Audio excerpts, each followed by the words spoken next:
Gimana perkembangan ikan? Hampir boleh dikatakan animonya agak turun. Ya, hampir semua jenis. Ikan yang dilarang. Betul. Ya, salah satunya arapaima. Ya. Terus ada ikan apa lagi ya, Via? Aligator. Maksudnya disidak gimana nih? Disidak, disita barang-barangnya. Oh, toko ikan. Nah, itu yang gue mau tanya, Bang. Kenapa dia masuk ikan yang dilarang? Karena katanya, wah, ikan ini bahaya. Pernah terjadi, Bang? Ada. Di mana? Ada teman-teman penghobis di Jogja kena. Kenapa tuh? Dia melakukan pelanggaran, melakukan pemeliharaan ikan invasif. Disita? Disita.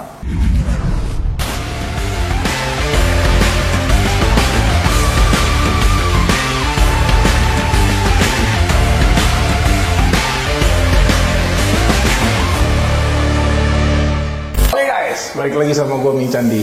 Duel Tato. Halo. Ada apa kita di sini? Ya, Lagi nunggu siapa yang di BAP. iya ya. Ini kayak di Polsek. Polsek atau Polres? Polsek lah ya. Oh, berarti sering ke Polsek. Belum. Kok bisa tahu ini kayak di Polsek? Belum nonton TV. Oke, gini suasananya. Di Indosiar. Oh, ini ada- siang jam 12 siang, patroli. Dapat kesetrum ya. Asik, kayak pengalaman pernah disetrum, dia tahu itu kamu setruman ya. Ya kalau kabel kesetrum kan. Polsek nggak tahu.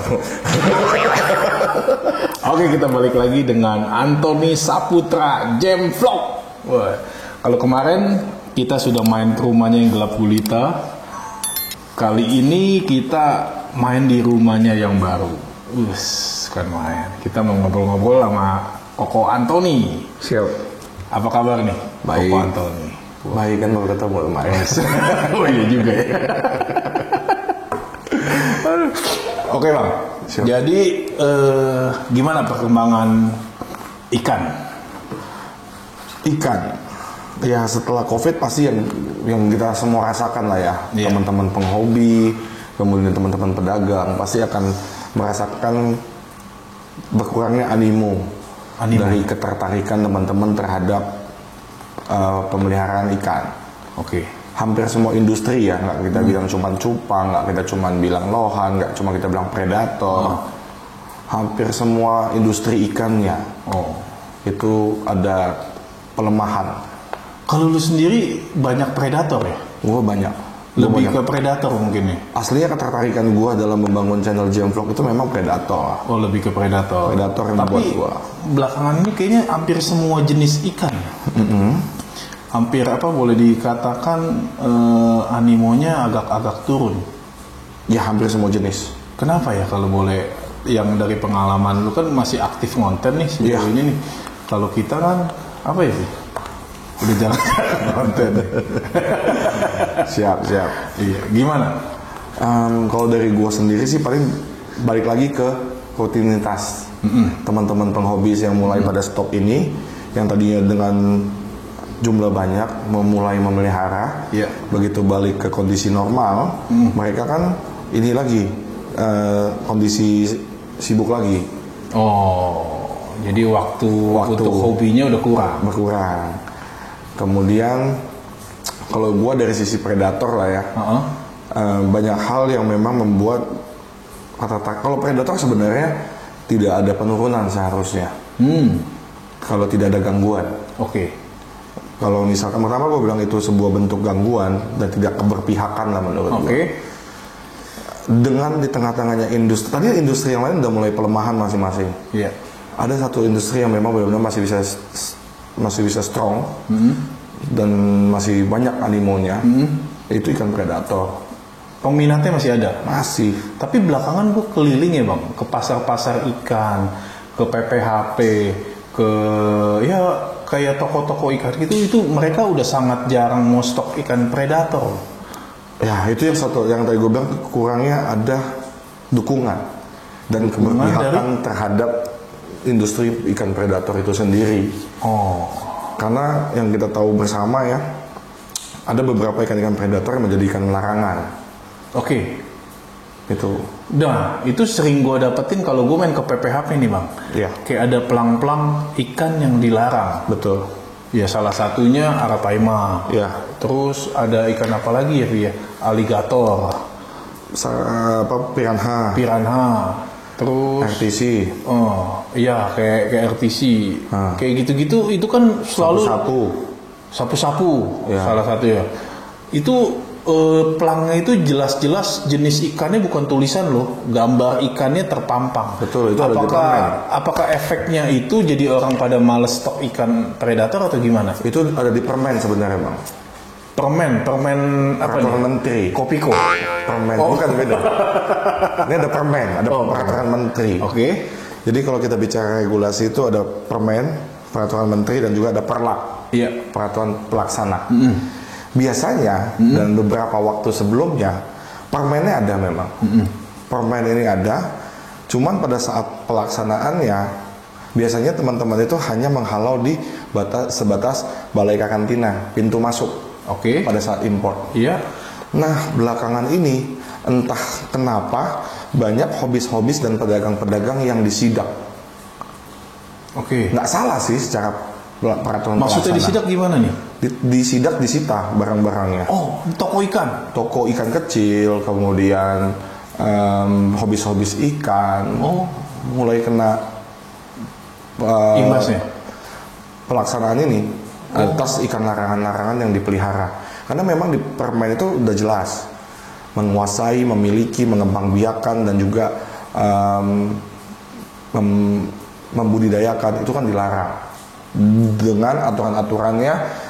Berbagai jenis katalog permen itu, jenis-jenis ikan yang sudah diatur di permen. Oke, kalau menurut yang lu tahu nih bang, lu kan main predator udah pasti udah lama gitu kan. Hampir semua predator jenisnya mungkin lu tahu dan jenis-jenisnya, terus kelebihannya apa, kekurangannya apa. Kalau kita berlari dari tadi yang lu bilang nih, peraturan menteri, peraturan pelaksana apa segala macem. Menurut lu bang, ikan-ikan yang dilarang ini apa sih yang membuat ini sampai ditakutkan? Ya pasti invasif.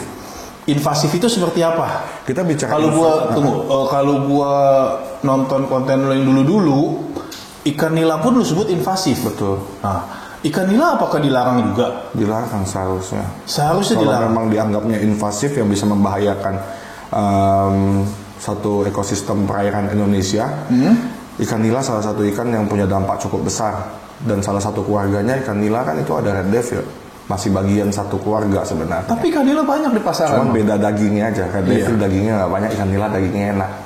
Punya nilai ekonomi. Makanya ini perlu hal-hal khusus yang gue mau tanyain ke lu. Kalau lu udah giring-giring gue ke bagian sini, kayaknya Gua yang giring. salah ya. Boleh. Enggak, maksudnya kan kalau tadi berbicara peraturan menteri segala macam, kalau kita, gue kan juga pernah, gue masih melihara ikan predator. Siap. Tapi kalau dibilang ikan ini sampai dilarang, kadang-kadang gue bertanya-tanya, dilarangnya di mana? Satu, menurut gue ikan ini, ya gue nggak tahu efek sampingnya ke depannya apa, tapi menurut gue ikan ini fine-fine aja di gue. Terus kedua, kalau ikan ini dilarang, kok ikan ini bisa banyak di pasaran? Betul. Padahal kalau tadi lu bilang kan, loh, ini kan ikan import semua rata-rata yang dilarang, kalau boleh kita bilang ya, rata-rata ikan import semua. Kenapa itu bisa banyak di pasaran Indonesia? Sepakat. Nah, itu yang gue mau tanya ke lu bang. Jadi sebenarnya kenapa bukan bentuk sih ya. Kalau gue secara pribadi ya, gue tidak berusaha menggiring teman-teman, gue tidak berusaha untuk mempengaruhi teman-teman. Sebenarnya kami para penghobis ikan predator pasti tunduk atas aturan yang ada. Harus. Itu yang tepatnya kan? Iya. Itu yang udah pasti. Dan kita secara kooperatif, kalau memang perlu ditindak, kita sangat kooperatif. Iya. Tetapi alangkah disayangkan. Itu peraturan-peraturan udah mau direvisi, udah diperbaiki dan segala macam, kami ini tidak pernah dilibatkan. Penghobi? Iya. Oke.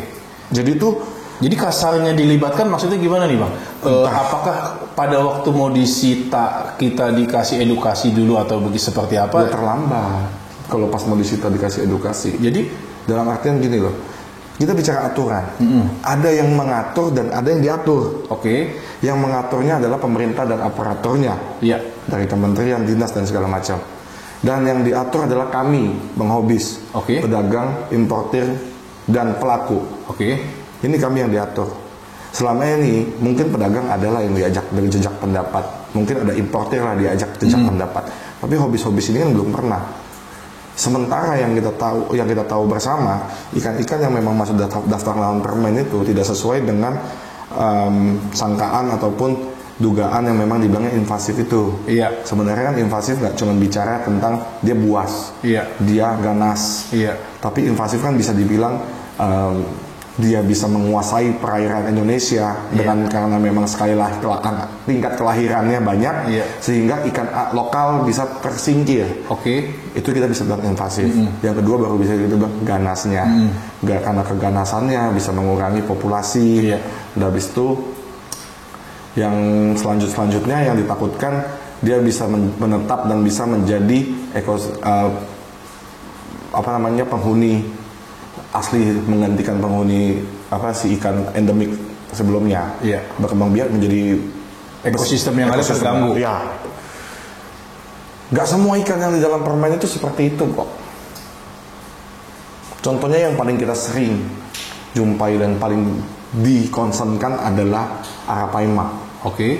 Kita pindahin arapaima kalau nggak benar juga mati, Bang.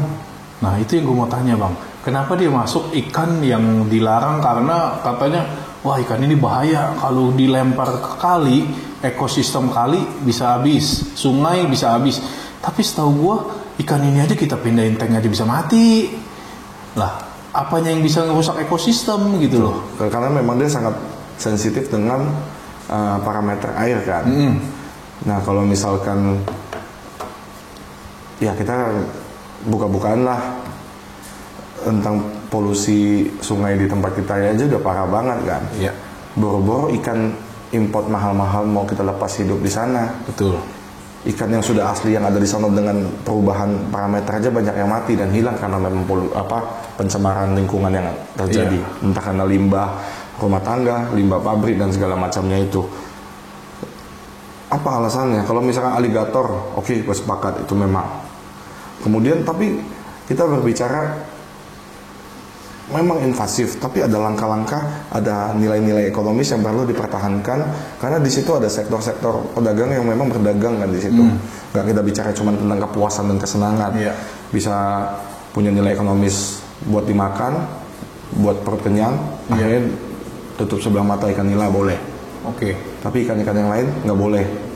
Terus nggak imbang dong. Tapi Bang apakah menurut lu kalau tadi berbicara peraturan menteri segala macam, apakah peraturan menteri itu bisa diubah atau karena tadi kan lu bilang kan perairan kita nih tercemar, nggak masuk akal dong kalau misalnya lu alasannya ikan ini bisa rusak ekosistem sedangkan dia di kali aja bisa mati. Betul. Ya, sedangkan peraturan menteri itu kan bisa dibikin secara global. Dia kan tidak memperhitungkan kalinya kotor jadi peraturannya kita ganti, atau dia kan hanya melihat secara global kalau taruh di kali dengan air yang sama ikan lain bisa mati. Tapi kan ini sekarang nggak mungkin juga ikan-ikan yang tadi lu sebutin semua kalau kita ceburin ke kali dia bisa survive. Betul. Bisa nggak diubah peraturan itu? Kalau kita nggak menuntut untuk perubahan sebuah aturan sih, karena memang aturan yang sudah ada bagaimanapun kita hormati. Karena secara hierarkinya kan memang itu digunakan untuk mengatur. Oke. Ya kan, tapi kan kita bicara aturan ini kan kita bicara apa yang mau diatur. Karena mengatur itu ada dua, kejahatan dan pelanggaran. Oke. Iya kan, kejahatan nggak mungkin kita melakukan kejahatan sebagai hobis ikan predator. Nah, pelanggaran ini yang biasa kita langgar karena sudah tercantum di situ dengan kesengajaan maupun ketidaksengajaan. Kenapa gue bisa bilang dengan ketidaksengajaan? Karena sosialisasinya pun kurang. Oke. Nah, kayak sementara contoh gini Bang, selain ikan-ikan yang memang terbiasa dibilang invasif di luar arapaima, di luar aligator, RTC, habis itu piranha, tahu apa lagi tentang ikan invasif lainnya? Nggak ada yang tahu. Gue juga tahu ikan nila invasif dari konten lu Bang. Nah, kurangnya sosialisasi kan berarti. Harusnya menurut gue lebih mendorong, bukan kita mau harusnya begini, harusnya mau mengatur, tapi kita mau coba memberikan masukan bahwa Sebenarnya ini bisa diredam dengan cara penindakan yang besar-besaran yang kemarin itu terjadi. Ini kan merusak animo dan kesukaan. Pernah terjadi bang? Ada. Di mana? Ada teman-teman penghobis di Jogja kena. Kenapa tuh? Ya melakukan pelanggaran, melakukan pemeliharaan ikan invasif. Disita? Disita. Oh. Kalau memang kita merasa tidak salah, ya berarti kita harus bersiap-siap untuk berhadapan dengan hukum. Kalau kita kooperatif, kita dianggapnya kealpaan, ketidaktahuan, kita secara ikhlas menyerahkan.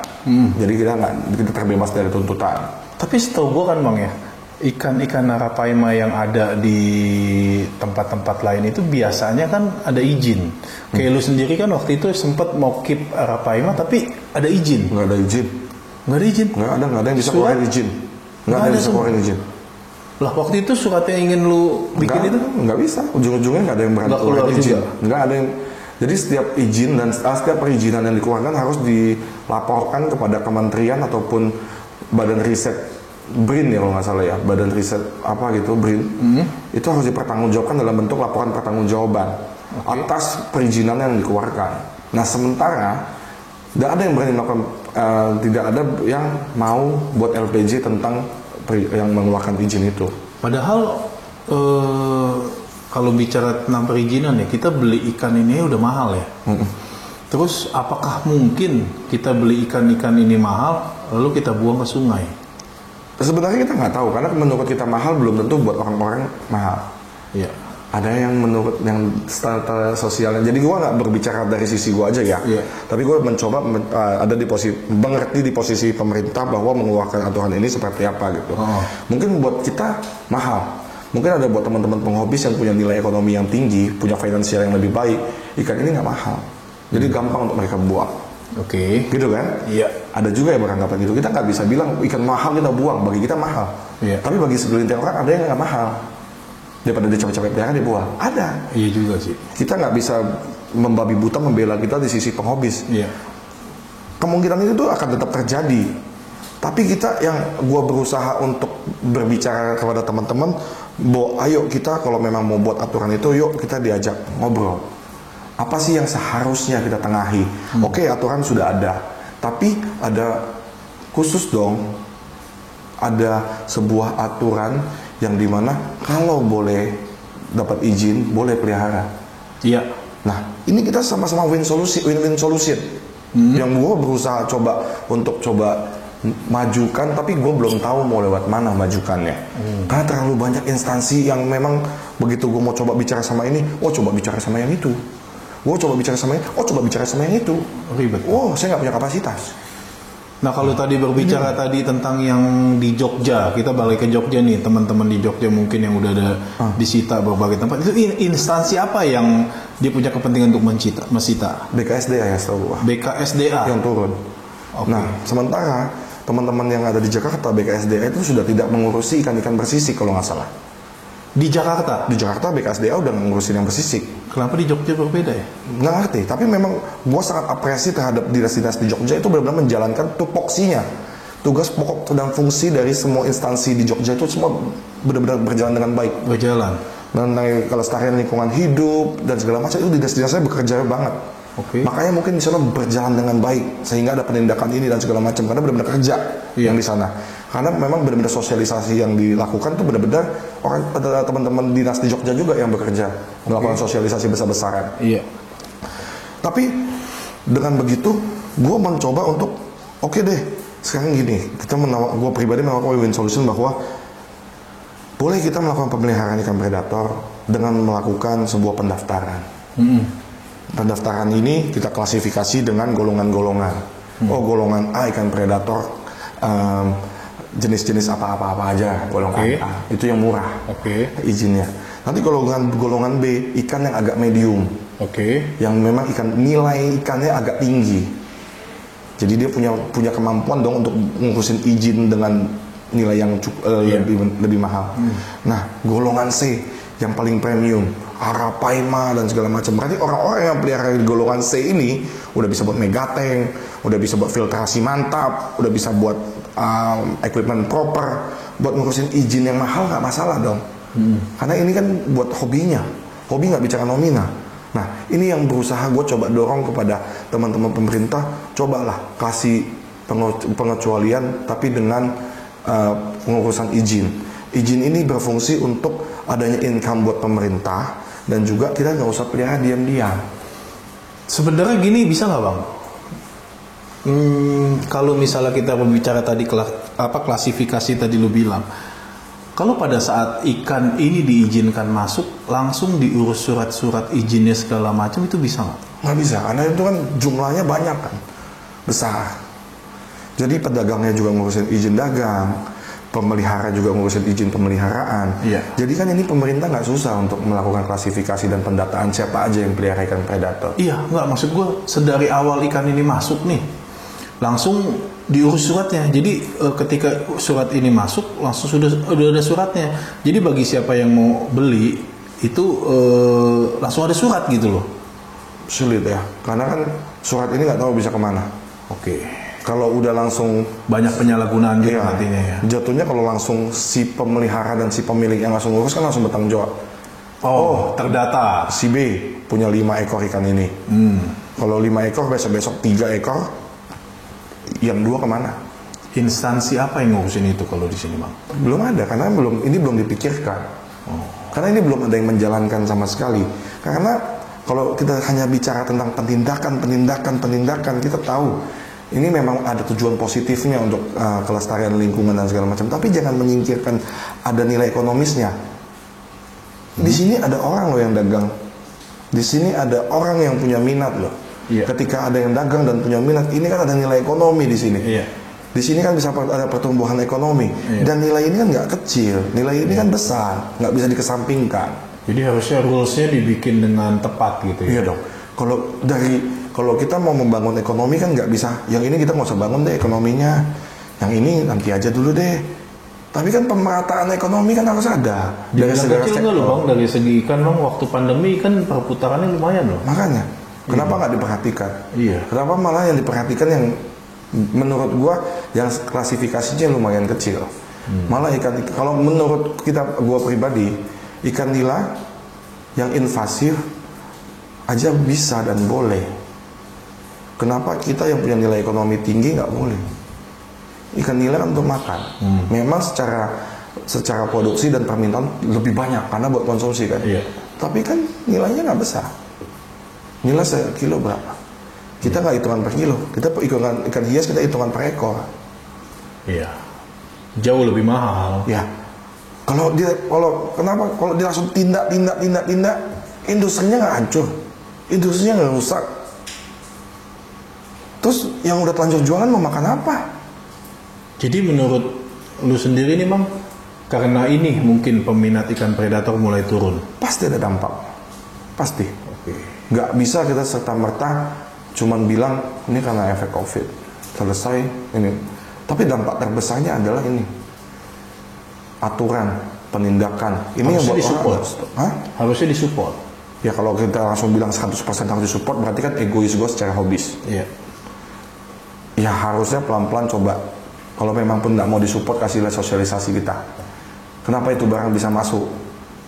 Oke. Kita bisa beli kan jadinya. Kenapa yang ditindak kita pedagang kecil dan juga hobis? Sebenarnya dia bisa tutup itu gerbang dari awal. Kalau memang dia mau atur. Iya dong.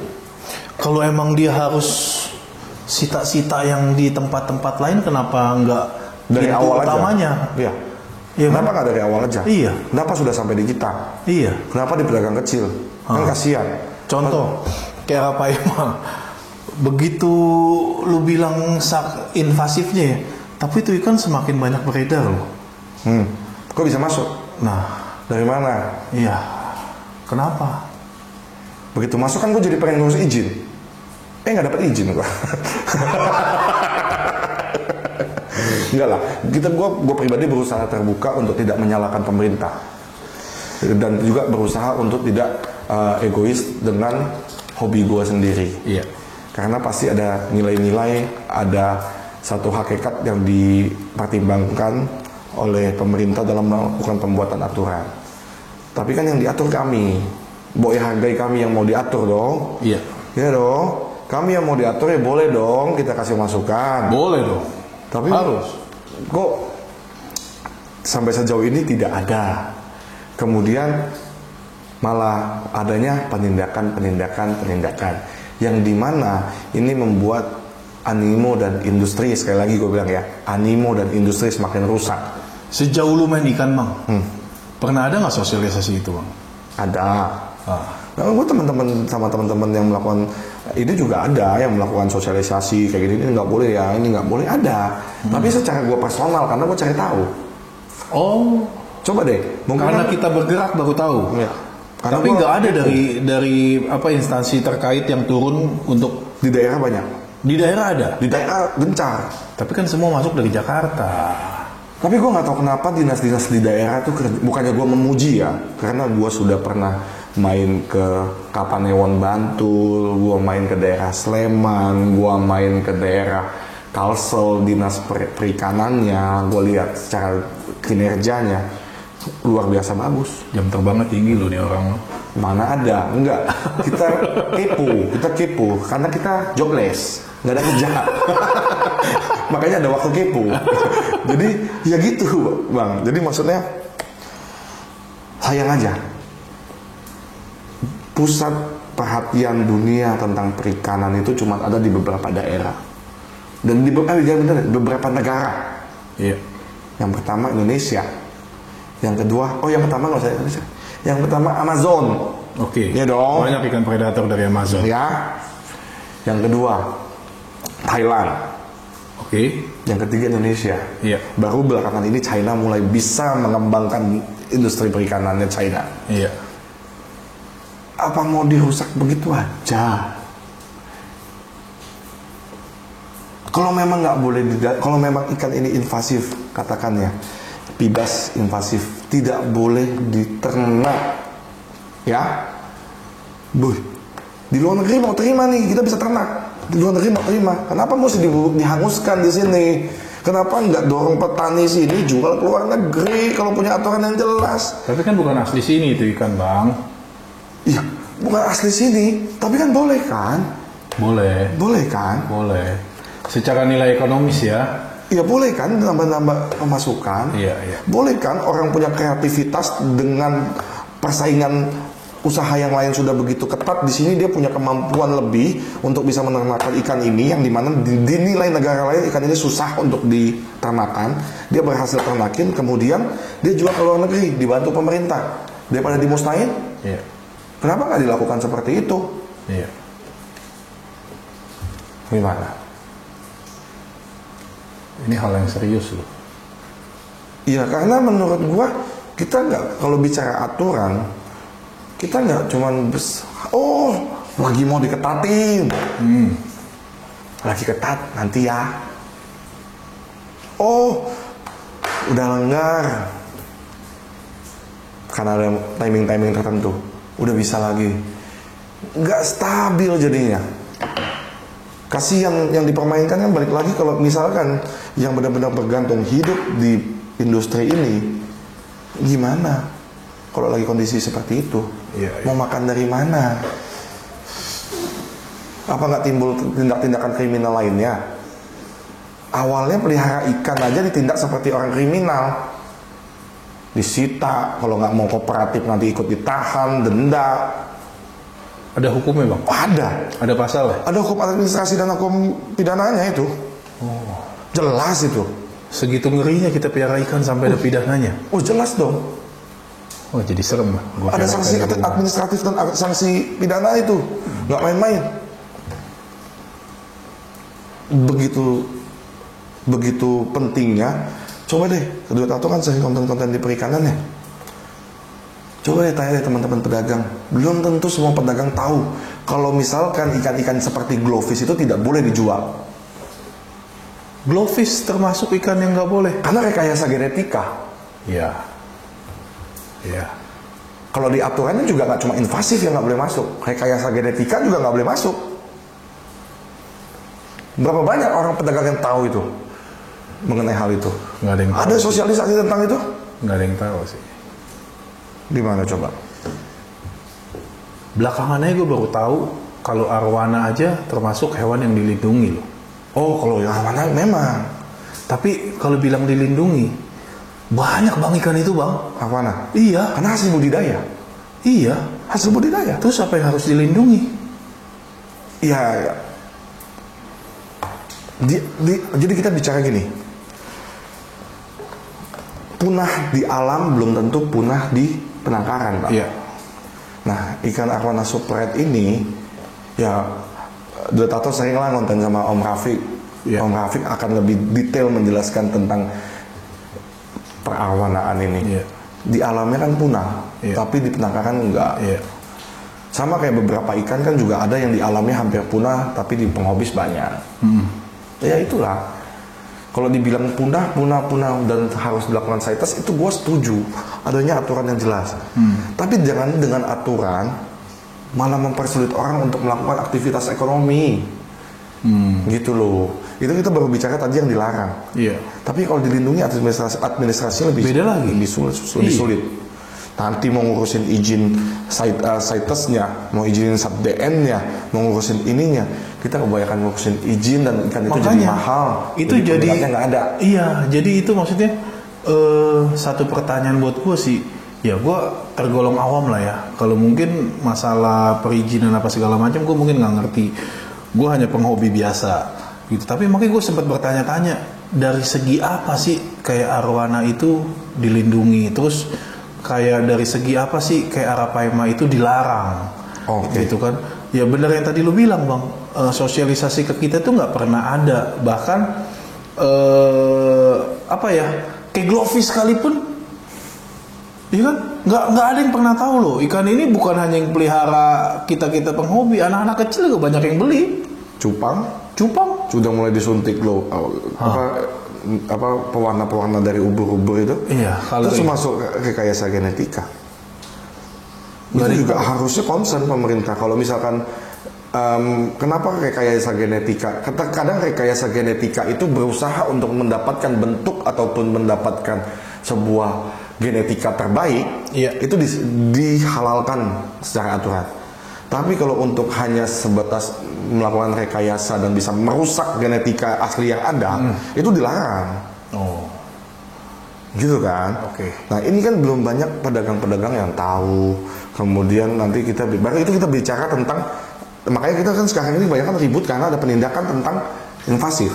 Sebenarnya banyak banget aturan-aturan di mana yang harus kita penuhi dalam melakukan pemeliharaan. Kita bicara dari yang dilarang dan dilindungi. Itu kita dalam menentukan pemeliharaan ikan. Iya. Kita bicara tentang, kalau mau dagang banyak banget lah ya. Iya. Tapi kalau kita benar-benar bicara tentang pemeliharaan ikan, pembuangan limbah pemeliharaan ikan itu harusnya juga diatur. Iya dong. Karena kalau ikan kita lagi sakit sembarang buang limbah, ya kan? Nah, ini juga nggak jelas kan semua diaturnya seperti apa. Harapan dari Gemvlog sendiri apa bang untuk ini bang? Harapan gue itu balik lagi dari segi pemerintah lebih memperhatikan para hobis. Jangan udah sampai di pedagang kecil, jangan sampai sudah di hobis itu baru ditindak. Hobis adalah pembeli dan nggak ngerti. Ya kita bisa bilang ada beberapa yang nggak ngerti. Iya. Ada yang dibilang dengan kesengajaan membeli. Kita juga nggak munafik kok. Itu udah tahu tapi belum ditindak, kita belilah. Tapi susah lah bang, kalau ada di pasaran ada yang ngejual pasti ada pembeli. Ya, kan ada. Tapi gitu deh, harapan gue pokoknya intinya jangan kita yang kena. Kalau memang nggak boleh dilarang dari pintu masuknya. Kalau udah di sini mau gimana? Habis itu di permen juga sempat ada bilang 1 tahun diperkenankan untuk memelihara ikan-ikan predator. Oke. Ini kan hukum berlaku surut. Iya. Hukum berlaku surut, jadi kalau misalkan aturan ini keluar di tahun berapa, kalau orang yang sudah pelihara di tahun sebelumnya, harusnya gimana? Dalam bentuk pelaporan kah? Pendaftaran kah? Iya. Pelaporan dengan bentuk amnesti kah? Kan gak ada aturan tentang itu juga.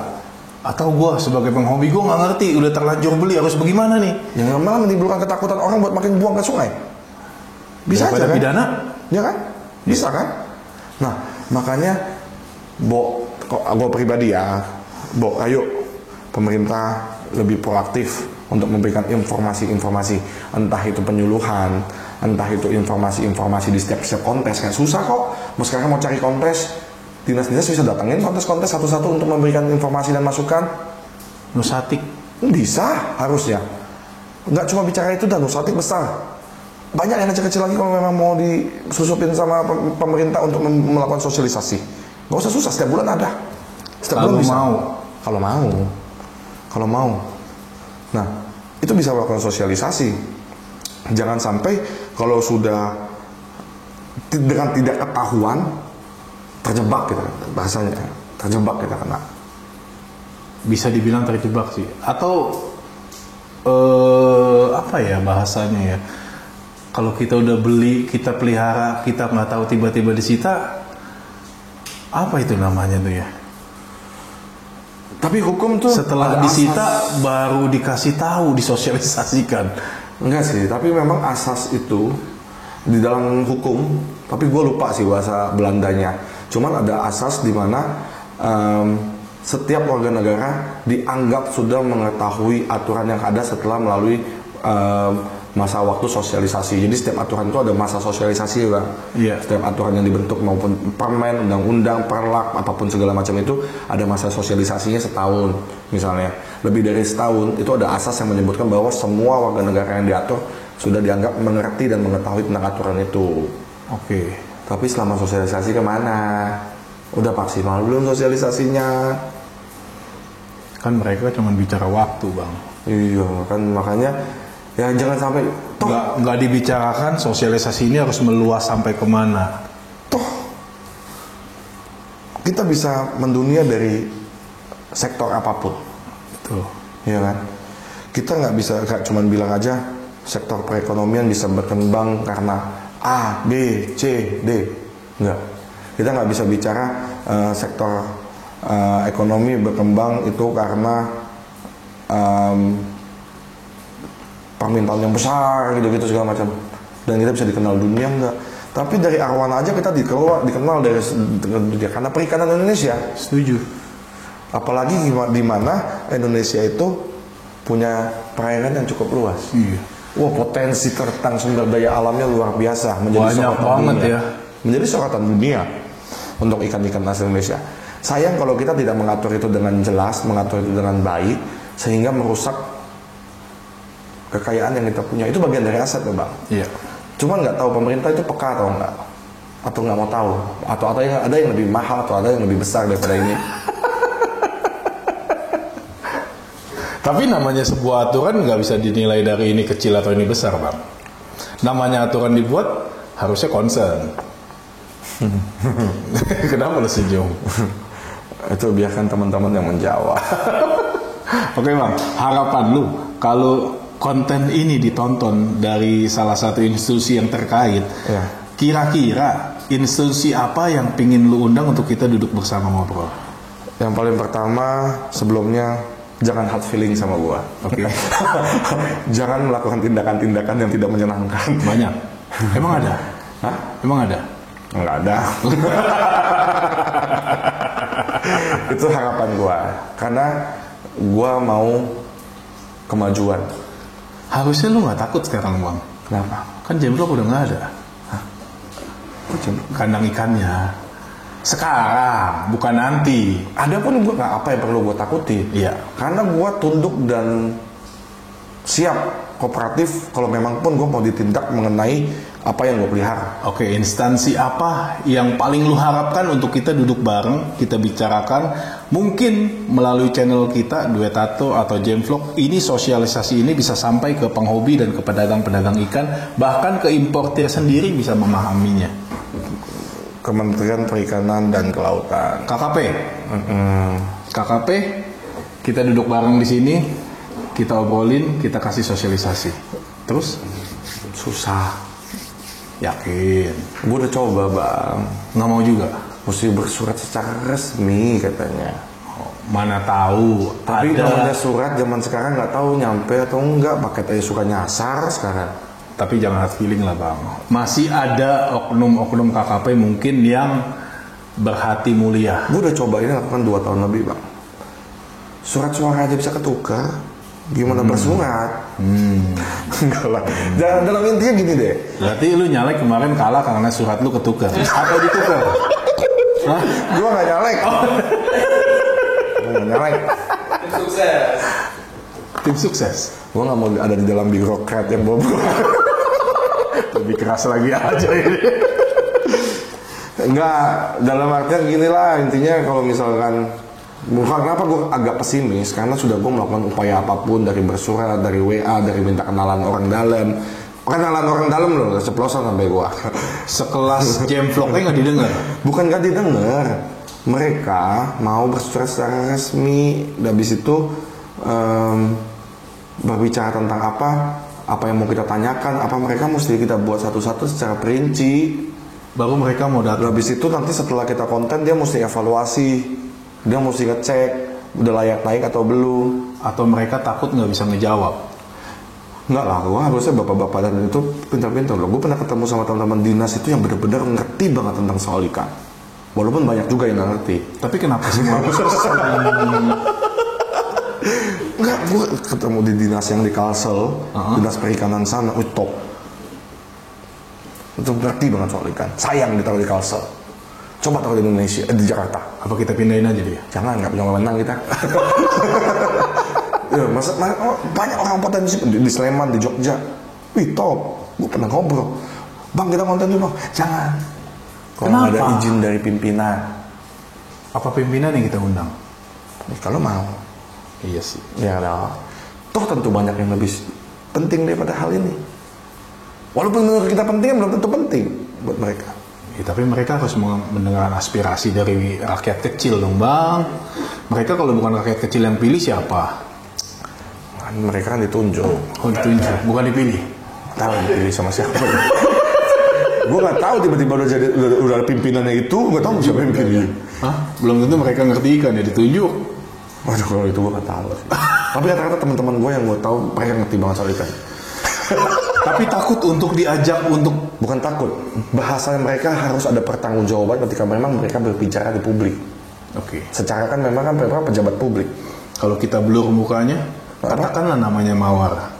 Nah bisa, terus informasi dan pembicaraan kita nggak apa namanya dibilang nggak kompeten dong orang yang berbicara soal itu, dan nggak punya titik temu juga, percuma. Intinya gue udah coba jalan-jalan. Mungkin kalau teman-teman ada yang nonton, gue udah coba bicara keluh kesah gue ini kepada Kalikan.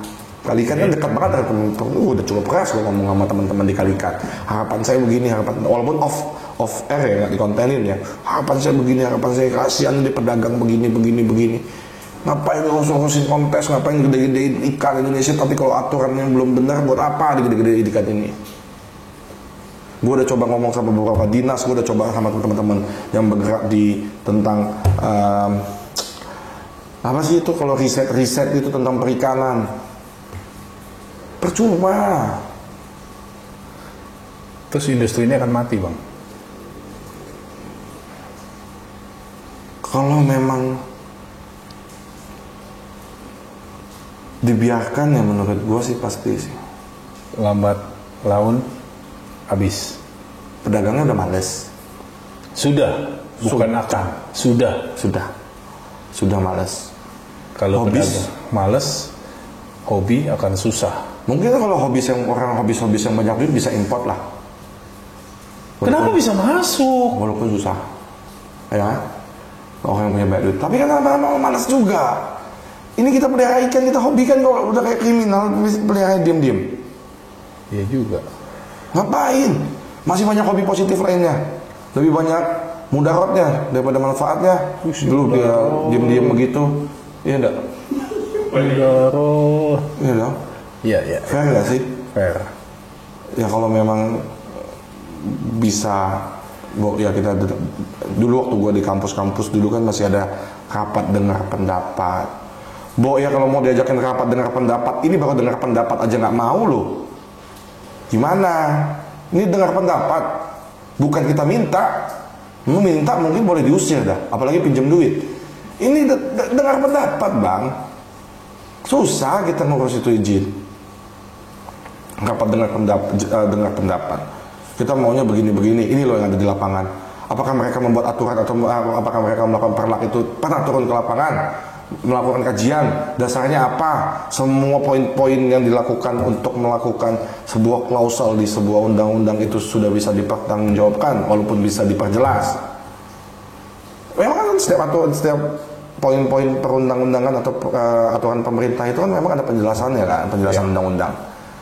Memang itu bisa dijelaskan, tapi bisa dipertanggungjawabkan nggak? Iya. Aturannya itu untuk apa? Untuk kepentingan siapa? Tentunya aturan itu untuk kepentingan, untuk, kalau menurut gue ya, kita kan aturan itu kan untuk menjaga hak dan kewajiban.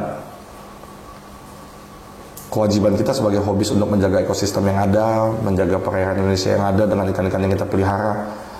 Hak kita juga butuh tahu informasi yang jelas dan butuh aturan-aturan yang jelas juga. Jangan membingungkan. Repot ya. Ya kalau kita bicara ini A sampai Z tuh nggak akan ada selesai kalau tidak ada turun tangan dari pemerintah. Sebuah invisible hand. Set. Lihat tuh. Ini bapak bisa. Belum ada yang mau. Coba siapa? Gua. Belum ada atau nggak mau? Belum ada, ya, tapi teman-teman gue yang gue kenal mau bantu. Tapi kalau mau bantu sistemnya nepotisme dong.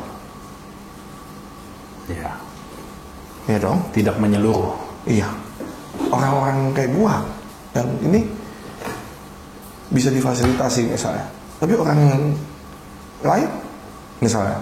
Jadi kan nggak selesai lah ini kan kita maunya ini berlaku secara general, berlaku secara kesemuanya, umum, tidak pandang pilih, karena equality before the law. Semua orang di mata hukum sama, mau siapapun yang punya kenalan, mau nggak ada yang punya kenalan, semua sama di mata hukum, sama tinggi sama rendah di mata hukum, gitu kan? Makanya itu. Ya nggak akan selesai kalau bicara mengenai ini kalau memang tidak ada yang mereka yang ngatur, mereka yang nggak mau lebih concern tentang ini. Karena gue pribadi, kalau lu ngikutin gue bang, di konten gue udah coba bahas tentang A, tentang B, tentang C, tentang D. Sampai gue pun pada saat dulu mau menyerahkan Balasyat yang mungkin saya ketemu di Pasar Parung. Ya. Dulu kan sempat kaget gue, tiba-tiba Balasyat ternyata salah satu ikan yang dilindungi. Gue sebagai warga negara aja kebingungan mau nyerahin itu ikan Balasyat kemana. Nge-telepon sana sini nggak ada yang mau terima. Nggak ada yang mau terima. Telepon ke BKSDA. Wah kita udah nggak urusin hewan bersisik. Itu sekarang udah di Dinas Perikanan, dibawa kementerian langsung. Coba hubungin konsen kementerian, nggak masuk-masuk. Enggak ada bukti. Gue mau coba berusaha untuk ngubungin kok. Gue udah coba hubungin. Jadi apa yang gue omongin ini nggak cuman hanya untuk Black Campaign, tapi gue pribadi pun mau semuanya lebih baik. Toh kalau memang pun ini baik, pemerintahnya pun enak dari segi pemerintah gitu kan, nggak usah dikit-dikit. Pemerintahnya gini, kementeriannya gini, dinasnya begini. Enggak kok. Gue banyak konten di tempat dinas-dinas. Gue nggak memusuhi dinas dan nggak memusuhi kementerian. Kalau yang bagus kita bilang bagus. Tapi kalau yang perlu kita koreksi, kita masih mau mengkritik, berarti masih ada awareness, masih ada perhatian dari kita karena kita ingin sesuatu yang lebih baik. Kalau kita udah cuek, udah bodoh teing. Iya. Udah kasarannya udah paslah.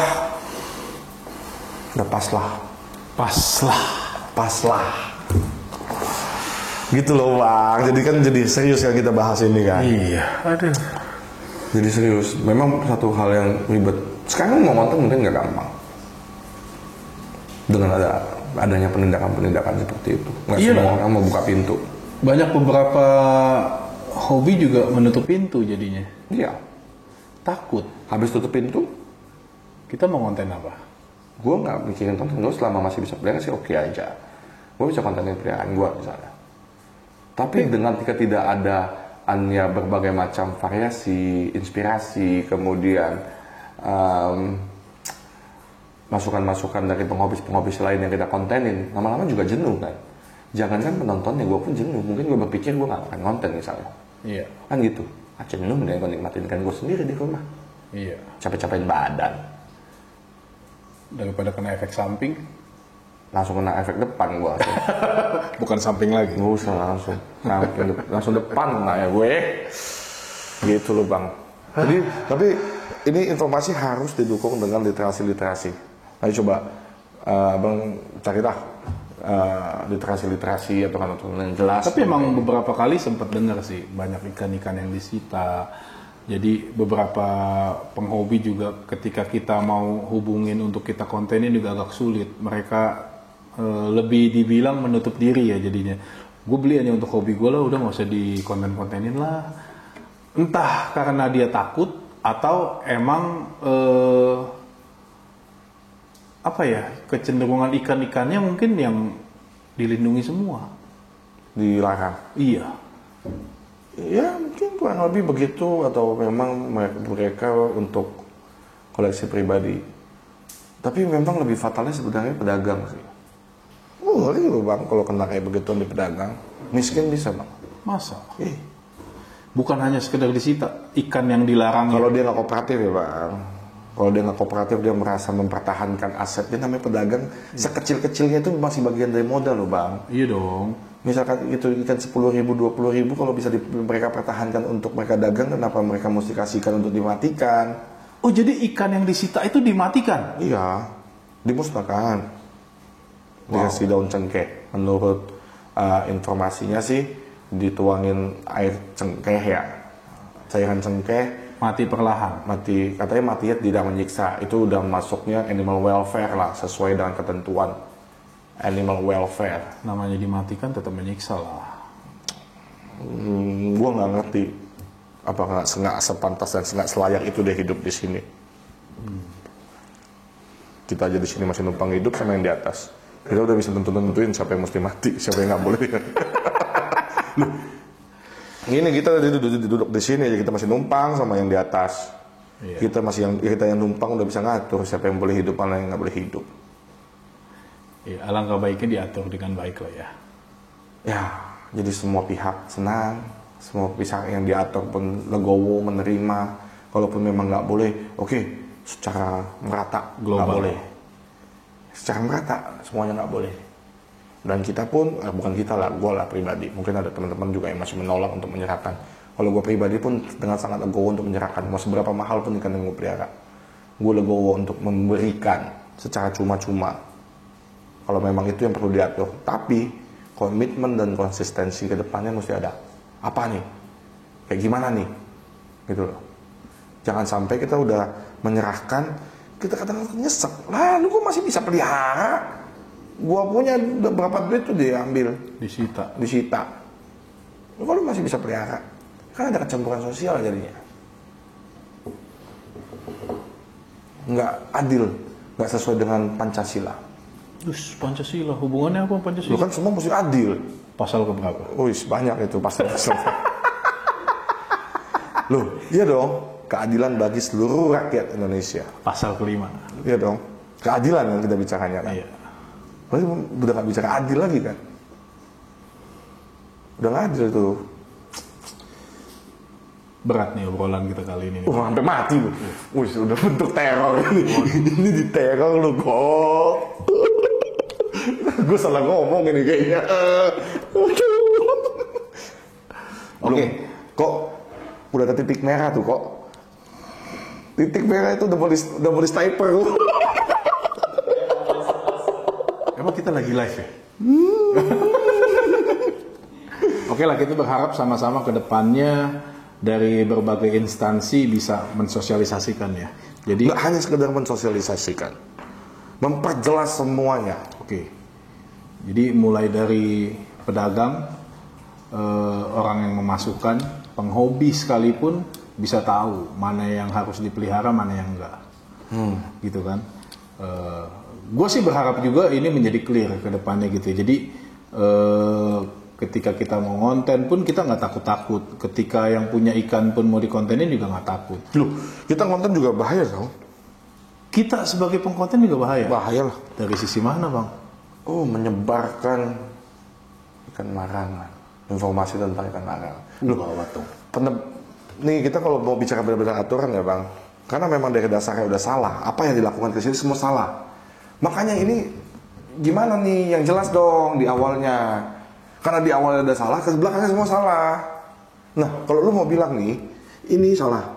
Ya, ini salah. Karena memang ikan ini salah, orang yang dagang. Orang yang dagang salah, melakukan tindak pidana penjualan kan. Dan habis itu bisa kena berlapis. Kalau dia dagang di medsos, kena undang-undang ITE loh. Lu jangan bikin takut gitu dong, Bang. Apalagi lo jadi influencer, apalagi lo jadi YouTuber. Pantes Bang, tukang bakso, tukang terbalik. Kan? Apalagi lo jadi YouTuber lo. Lu jangan bikin gua takut dong, Bang. Apalagi YouTuber lo. Lu konten-kontenin ikan dilarang lo. Besok gue konten ikan koki aja lah. Nah, koki juga invasif masuknya. Iya ya, banyak juga dia. Koki juga masuknya invasif. Jadi apa dong yang gak invasif? Kan cewek. Oh, cewek juga invasif. Banyak. Berat.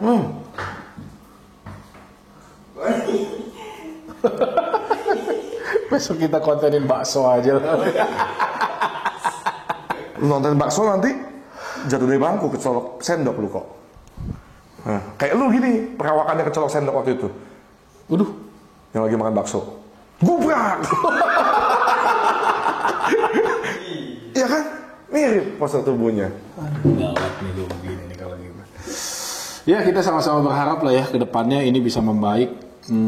Dunia ikan hias kita bisa difasilitasi lah sama instansi yang terkait ya, biar lebih jelas dan ya semoga tidak ada lagi ketakutan ke depannya. Harusnya. Kita kan harusnya punya kemerdekaan. Kemerdekaan. Karena semenjak tahun 1945 kita udah merdeka. Merdeka. Tapi nggak terbelenggu. Oke, sampai di sini konten kita guys. Nanti kita akan coba mengundang narasumber. Mungkin dari penghobi atau pedagang atau siapapun itu, kita tanya-tanya lagi. Bye-bye.